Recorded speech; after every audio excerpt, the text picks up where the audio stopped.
अस्सलामुअलैकुम दोस्तों, मेरा नाम है उस्मान। तो सबसे पहले तो चैनल को सब्सक्राइब करें ताकि इस तरह की डेवलपमेंट पाकिस्तान के बारे में आप तक पहुंचती रहे। इसके अलावा और भी इंशाल्लाह टॉपिक आने जा रही हैं जिसमें पाकिस्तान के इंटरनेशनल जो टॉपिक्स हैं, चाहे वो आर्मी से रिलेटेड हो, चाहे इंडिया, चाइना और बाकी ममालिक से रिलेटेड हो, उनके ऊपर भी अब वीडियोज़ आया करेंगी। खैर दोस्तों, ये टॉपिक बड़ा अहम है और वो मैं आपको बता देता हूँ। ये है कि जो गवर्नमेंट हमारी मुख्तलिफ प्रोजेक्ट लगा चुकी है माजी के अंदर और वो इम्पोर्टेड कोल के ऊपर चलते थे, इन्हें अब शिफ्ट करने का प्लान बढ़ रहा है लोकल कोल के ऊपर, जो कि थर कोल होगा। क्योंकि पाकिस्तान में ज़्यादातर जो प्रोजेक्ट है वो थर कोल के ज़रिए ही चलेंगे फ्यूचर में, क्योंकि वही सबसे बड़ा अब बताया जाता है कि पाकिस्तान के पास ख़जाना है। अगर इंटरनेशनल लेवल के ऊपर भी देखा जाए तो ये बहुत बड़ा ख़जाना है। तो खैर दोस्तों, ये गवर्नमेंट ने जो डिसाइड किया, इससे कोई 3960 मेगावाट जो पावर जनरेट की जाती थी इम्पोर्टेड कोल के ऊपर, इसे शिफ्ट कर दिया जाएगा थर कोल के ऊपर। अब इसका एक रीज़न तो ये है कि जो कोयला इम्पोर्टेड वो बड़ा महंगा हो चुका है। दूसरा रीज़न हमें पहले ही पता है कि डॉलर फिर इस्तेमाल होती हैं अगर इंपोर्ट किया जाता है, और इंपोर्ट बिल आगे ही बहुत बढ़ चुका है। तो पाकिस्तान असल में ये अफोर्ड नहीं कर पा रहा कि पाकिस्तान मज़ीद इंपोर्ट ज़्यादा से ज़्यादा बढ़ाता चला जाए, क्योंकि जो इलेक्ट्रिसिटी है इसकी ज़रूरत तो कम नहीं होगी। तो अगर जो थर्ड कोल है इसके अंदर ही कन्वर्ट कर दिया जाएगा, इसके ऊपर ही कन्वर्ट कर दिया जाए, तो ये सबसे बेहतर ऑप्शन होगा। तो दोस्तों, जो इम्पोर्टेड कोल है इसका प्राइस $400 मैट्रिक टन के ऊपर चला गया है। ये बहुत ज़्यादा प्राइस बढ़ चुका है, क्योंकि पहले जो एवरेज पर यूनिट कास्ट आती थी कोल बेस्ड इलेक्ट्रिसिटी के ऊपर, ये 4 से 5 रुपये आती थी, जो कि कोल महंगा होने की वजह से 18 रुपये पर यूनिट के ऊपर चला गया है। तो कहाँ 18 रुपये, कहाँ 4 से 5 रुपये। तो जब पाकिस्तान पहले इंपोर्ट करता था तो वो सस्ते में बिजली बन जाती थी, तो पाकिस्तान करता रहता था। लेकिन अब क्योंकि बिजली भी बड़ी महंगी बढ़ रही है और पाकिस्तान अफोर्ड भी नहीं कर पा रहा कि पाकिस्तान मज़ीद डॉलर इसी तरह झोंकता चला जाए, तो पाकिस्तान ने अब यही डिसाइड किया है कि जो प्लांट इंपोर्टेड कोल के ऊपर चलती हैं इन्हें शिफ्ट कर दिया जाए थर कोल के ऊपर, क्योंकि थर कोल हमें पता है कि बहुत बड़ा खजाना है पाकिस्तान के पास कोल का। तो खैर दोस्तों, जो प्लांट कन्वर्ट होने जा रही हैं इनमें Port Qasim coal power plant होगा, साहिवाल कोल पावर प्लांट होगा और China hub coal power plant होगा। और इन तीनों की दोस्तों अगर कैपेसिटी एक एक की देखी जाए तो 1320 मेगावाट बनती है। तो टोटल जैसा कि मैंने आपको ऊपर बताया भी कि 3960 मेगावाट को ये कन्वर्ट करेंगे। तो जब दोस्तों ये तीनों यूनिट कन्वर्ट हो जाएंगे तो इंशाल्लाह जो बिजली का प्राइस है जो कि कोल के ज़रिए पैदा हो रही होगी वो काफ़ी नीचे आ जाएगा। यहाँ दोस्तों ये भी याद रखें कि कन्वर्ट करना भी ऐसा नहीं है कि अब इसी तरह हो जाएंगे।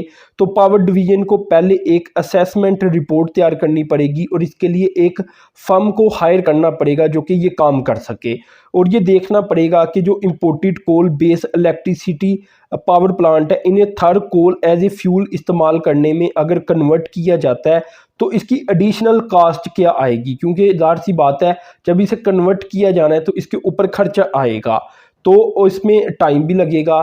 तो कोशिश की जाएगी कि विद इन ए ईयर ये सारा कुछ हो जाए। तो दोस्तों अगर तो पाकिस्तान ऐसा करता है तो फिर इंशाल्लाह बड़ा अच्छा इम्पैक्ट पड़ेगा पाकिस्तान के फॉरेन एक्सचेंज रिजर्व के ऊपर भी, और जो बिजली पाकिस्तान में महंगी बनती है इसके ऊपर भी। अब दोस्तों यहाँ ये भी बात आप याद रखें कि ये जो थोड़ा बहुत खर्चा पाकिस्तान अगर कर लेता है, इसके अलावा कि पहले पाकिस्तान ने खर्चा काफ़ी किया हुआ है इन पावर प्लांट लगाने में, तो अगर ये भी थोड़ा सा खर्चा कर लेता है तो पाकिस्तान को फ्यूचर में बचत ही बचत होगी, क्योंकि बिजली का प्राइस इससे नीचे जाएगा।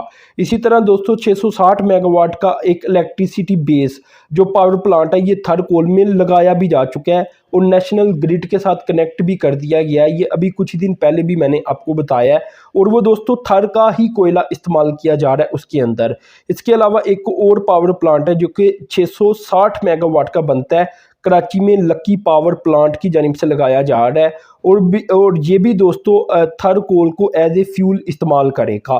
तो थर कोल के भी प्लांट लगाई जा रही हैं, ऐसा नहीं है कि नहीं लगाए जा रहे, लेकिन जो पहले से मौजूद पावर प्लांट है इन्हें भी कोशिश की जाएगी अब कि कन्वर्ट कर दिया जाए थर कोल के ऊपर। इसी तरह दोस्तों अगर तो डोमेस्टिक कोल प्रोडक्शन की बात की जाए तो ये 2021 तक 9.3 मिलियन यानी कोई 93 लाख टन थी, जबकि दोस्तों जो पाकिस्तान ने इंपोर्ट किया था कोयला ये कोई 18.9 मिलियन यानी कोई 1 करोड़ और 89 लाख टन कोयला इंपोर्ट किया था। तो दोस्तों अभी तक अगर इस साल को देखा जाए तो जुलाई से फरवरी तक 12.21 मिलियन मैट्रिक टन कोयला पाकिस्तान इंपोर्ट कर चुका है, यानी कोई 1 करोड़ 22 लाख टन तक। तो पूरा साल होते होते ये फिर उतना ही बन जाएगा या उससे ज़्यादा।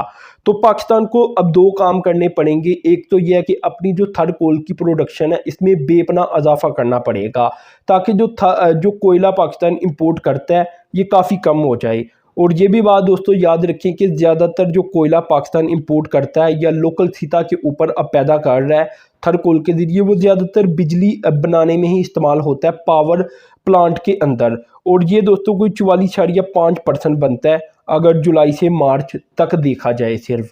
तो काफ़ी ज़्यादा जो प्रोडक्शन है अगर ओवरऑल देख ली जाए तो कोयले की सिर्फ बिजली बनाने में इस्तेमाल होती है। तो अगर पाकिस्तान थर्ड कोल की प्रोडक्शन में इजाफा कर ले और बाकी प्लांटों को थर्ड कोल की तरफ शिफ्ट कर दे तो इंशाल्लाह पाकिस्तान की काफ़ी बचत हो जाया करेगी।